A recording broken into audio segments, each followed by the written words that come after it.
everyone, my name's Alexa and I don't know what I want to do when I grow up. Until I figured that out, I'm interviewing professionals in different careers. I created Behind the Career for high schoolers like myself so that they can explore different jobs. Today we're interviewing Kristin, who runs Hope Ignites, a nonprofit that prepares young people to be educated and career ready. Let's see what she has to say about it. So thanks so much, Kristin, for being on the podcast. It's a pleasure. I love that you're doing this. Yeah, it's great. Of course. So my first question is, what is Hope Ignites? So Hope Ignites is an organization that works with kids in 12 U.S. cities, Guatemala and Mexico.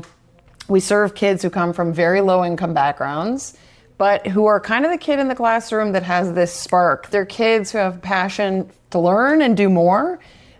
We typically work with kids starting in 7th grade, and we support them all the way through middle school, high school, college, and career launch.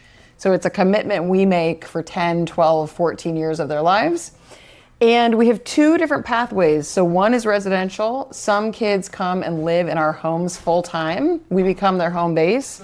And those are kids who sometimes would otherwise be homeless, or things at home or in their neighborhood are not great and they need a safe and structured place to live.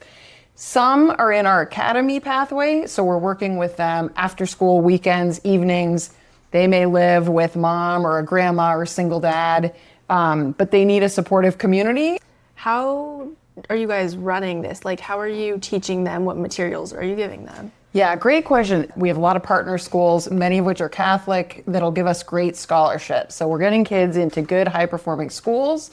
Sometimes they're still in their public schools.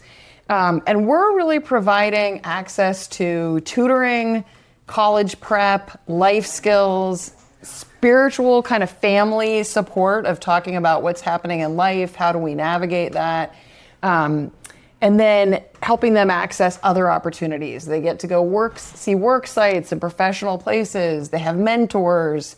In the summer, we get them onto a college campus. They get on a plane and go to a college campus in another part of the country. Some of them go volunteer at our program in Guatemala. So it's really about opening their eyes to new possibilities and giving them exposure that they would otherwise not have. And I'll just add, I think it's a hard time to be a kid anytime, but we're living in a time that there's a lot of mental health challenges and loneliness. So part of it is about planning for the future, and part of it is just feeling loved and cared for and supported right now. One of our alumni said to me before he entered our program, he didn't have people who every day said, "How are you doing? How can we help? How are you feeling? You seem down." So part of it is just being present in the moment for them. How does the material kind of change from the early years of middle school to the end of high school? I think a lot of kids today who are living in poverty have this challenge that there aren't adults around because people are working so hard just to put food on the table. So part of our job is just to engage in dialogue and then provide content that's meaningful for 7th graders in 7th grade. Junior year, they're thinking about SATs, ACTs, college essays. Once they're in college, it's about imposter syndrome and feeling like you belong as a first-gen student on a college campus. And then as they get older, it's all about, what are you going to do career-wise? And we have to have jobs and internships and get you out there networking. So we're kind of meeting them at whatever stage they're at in life. And then I can imagine each student or each scholar has different interests.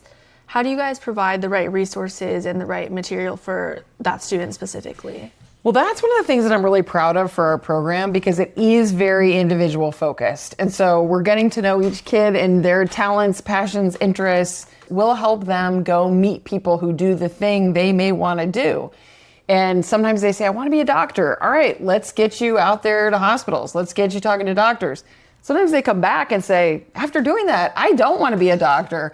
Okay, what are your interests now? Let's go pursue that. So it's very much a lot of group activities where everyone's doing things together, but then a lot of individual support to help them figure out their own path.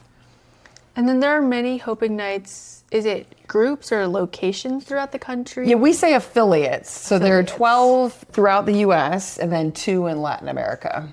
Yeah, and you basically are in charge of it all. How do you go about doing that? Yeah, great question. So I have a team. We are 25 people at headquarters supporting all of these different affiliate teams. And so we provide different services and resources to make sure they have what they need. Our team is constantly visiting different sites and working with people.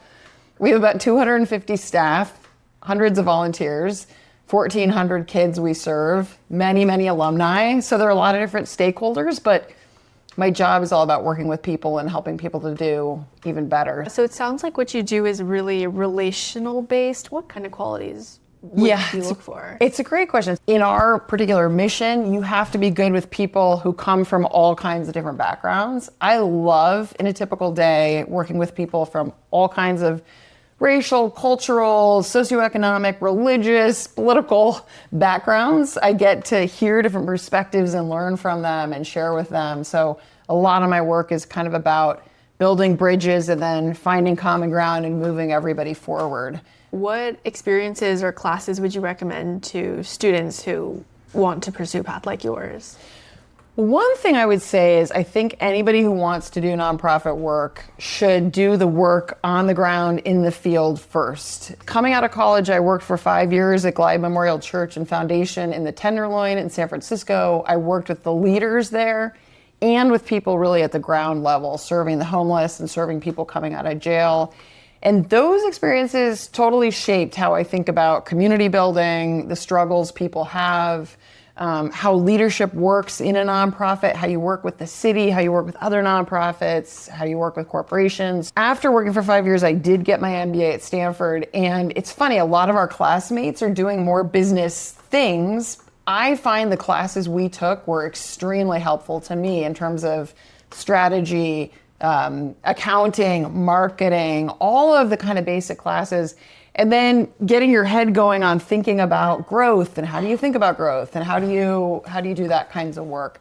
I did not study a master's of social work or a master's of education. I also rely on smart people in those fields to help guide that part of our work.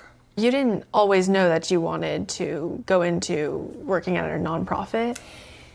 I didn't. When I was your age, I always had a theme of I want to make the world a better place. And the other big theme, I guess, in my life, I got type 1 diabetes when I was 6. And so I had this experience of living kind of a different life than the people around me. Something was different.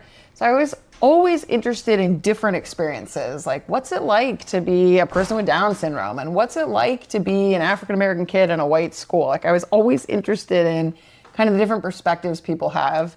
And that drove me to how do we make the world a better place?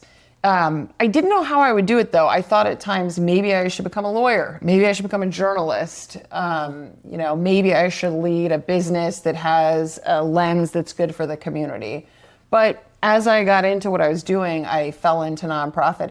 And is seeing the impact that you're making your favorite part of the job? When I get to meet our alumni, seeing the lives they're living and knowing what they went through as kids is incredibly impactful.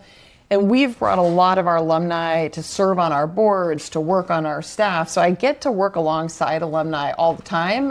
The other thing I love is just day to day. We have 1,000 projects and things coming at us. And it's I get to go. I get to go with really smart, interesting people. Great. Thanks so much, Kristin. Is there anything else you'd like to add?